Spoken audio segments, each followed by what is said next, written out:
पूना में एक एक कृष्ण मंदिर है, गुरुवायूरप्पन का मंदिर है। उधर में बुक टेबल लगाकर ऐसे डिस्प्ले करके मैं बैठता था। उसमें आकर एक लड़का लिया, किताब लिया, उसकी आंखों में एक तरह का चमक देखा मैंने, बुद्धिमान दिख रहा था वो। तो मुंबई जाकर वो चौपाटी मंदिर में जाता था और ज्वाइन कर लिया। बाद में बड़े भक्त बना, माता पिता मेरे पीछे पड़े और ज्वाइन करके बड़ा भक्त बने। वो कौन है? वो गौर गोपाल प्रभु हैं। अभी गौर गोपाल प्रभु मुंबई जाने के बाद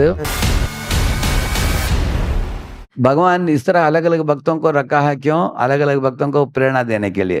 करेक्ट है ना?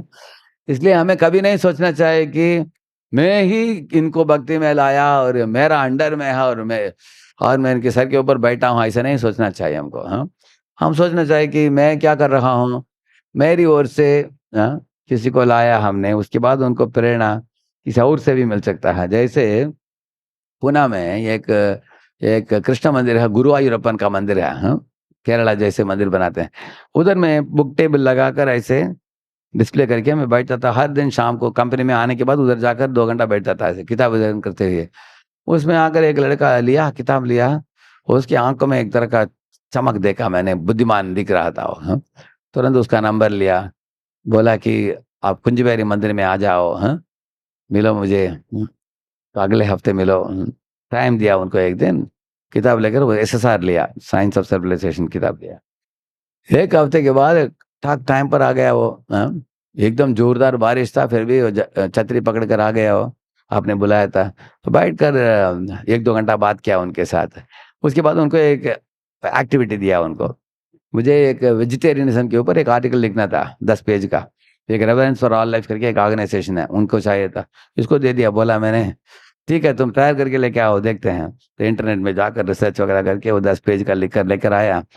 तो उसके नाम में ही दे दिया मैंने आर्टिकल, उस रेवरेंस फॉर ऑल लाइफ को दे दिया। तो उसके बाद मैंने उनको उधर निगड़ी में कार्यक्रम में जोड़ा। एक वृंदावन प्रभु आते थे, उधर आते थे। तो बोला कि मेरे टच में रहो और उनके टच में भी रहो ऐसे।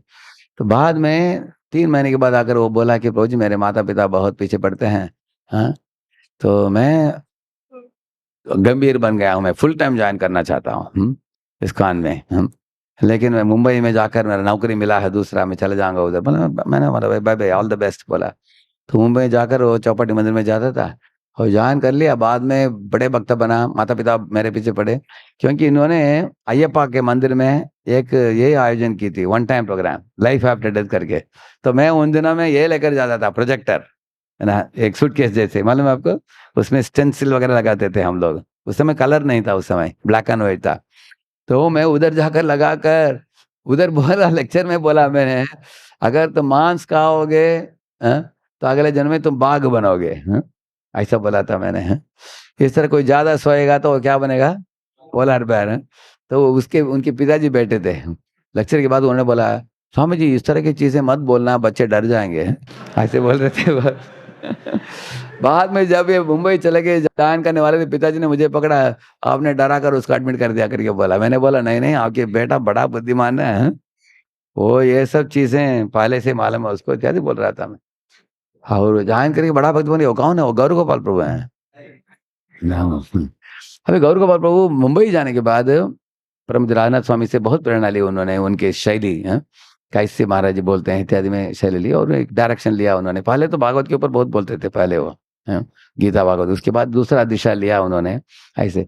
तो आप देखेंगे मेरी ओर से मेरा कंट्रीब्यूशन दिया उनको और उसके बाद वृंदावन प्रभु करके उन्होंने उनका कंट्रीब्यूशन दिया। मुंबई जाने के बाद गौरंग प्रभु, गोविंद प्रभु, वो लोग ने उनका कंट्रीब्यूशन दिया है ऐसे। उसके बाद परम राजनाथ स्वामी के व्यक्तिगत प्रशिक्षण उनको मिला ऐसे।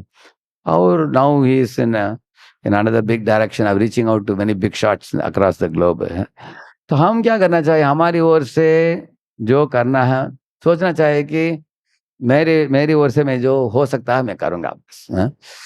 हम कभी भी नहीं सोचना चाहिए कि आई alone is the cause of your deliverance. ऐसा नहीं सोचना चाहिए, वो अहंकार है।